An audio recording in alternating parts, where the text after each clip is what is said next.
Halo semuanya, jadi di video kali ini saya akan membawakan materi tentang algoritma Banker.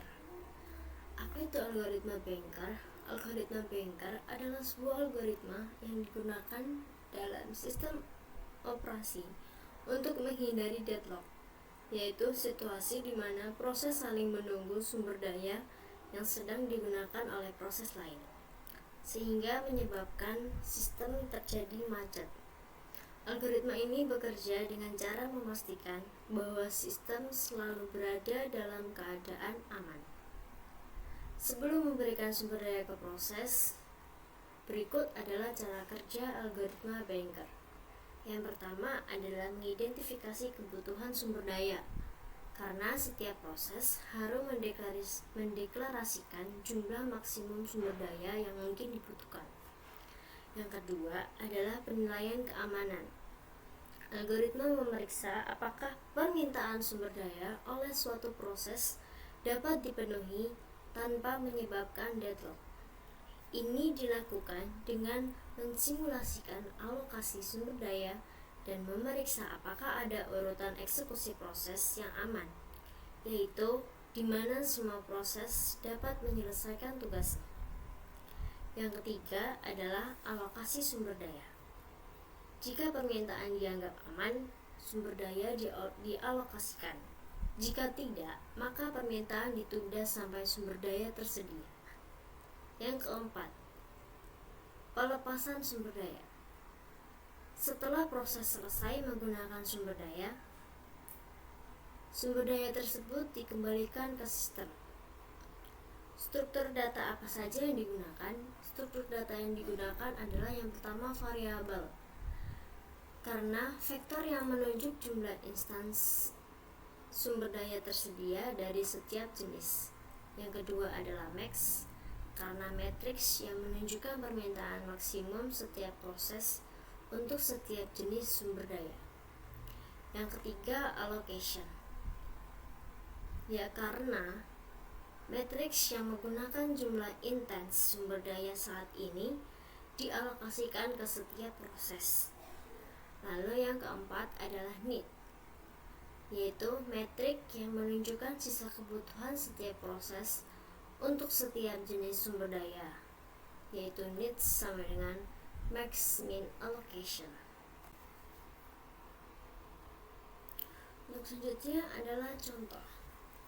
Terdapat proses 1-10, kita namakan resource R1-10, R25, R3-7 dengan proses 4, P1, P2, P3, P4.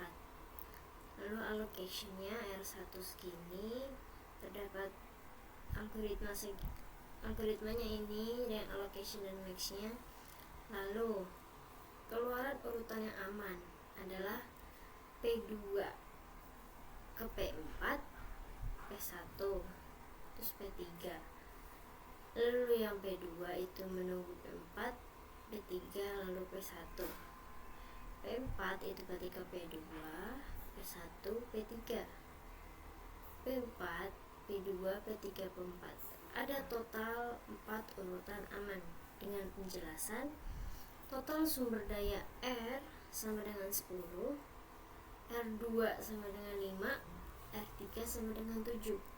Dan sumber daya yang dialokasikan adalah R1 sama dengan 0 tambah 2 tambah 3 tambah 2 sama dengan 7.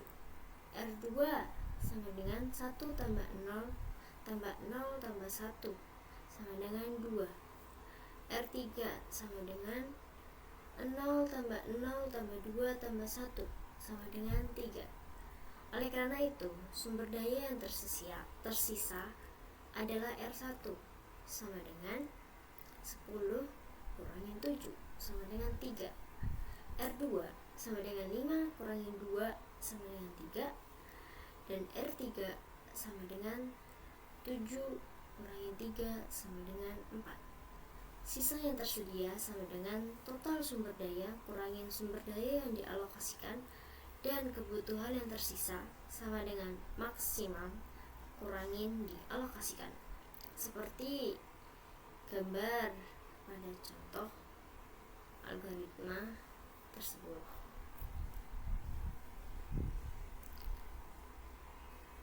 Kesimpulannya, jadi kita dapat memulai dari P2 atau P4. Kita tidak dapat memenuhi kebutuhan yang tersisa dari sumber daya yang tersedia, baik dari P1 maupun P3. Pada langkah percobaan pertama atau kedua dari algoritma Banker hanya dapat 4 kemungkinan urutan yang aman. Seperti yang ini adalah P2 ke P4, lalu ke P1, baru ke P3. Atau P2 ke P4, ke P3, baru ke P4, ke P1. Lalu dari P4 ke P2, P1, P3, P4, P2, P3, atau P1. Begitu cara pengerjaan algoritma Banker. Lalu, untuk penjelasan selanjutnya, apa pentingnya algoritma Banker? Algoritma Banker sangat penting untuk sistem operasi karena yang pertama, mencegah deadlock. Dengan mematikan sistem dalam keadaan aman sebelum alokasi sumber daya, algoritma ini mencegah terjadinya deadlock. Lalu yang kedua adalah efisiensi penggunaan sumber daya. Algoritma ini membantu mengalokasikan sumber daya secara efisien, sehingga tidak ada sumber daya yang terbuang sia-sia. Lalu yang ketiga adalah multitasking yang lancar. Dengan mencegah deadlock, algoritma ini memungkinkan sistem untuk menjalankan beberapa proses secara bersamaan tanpa masalah. Sekian untuk video kali ini. Kurang lebihnya mohon maaf dan terima kasih. Sampai jumpa di video selanjutnya. Bye bye.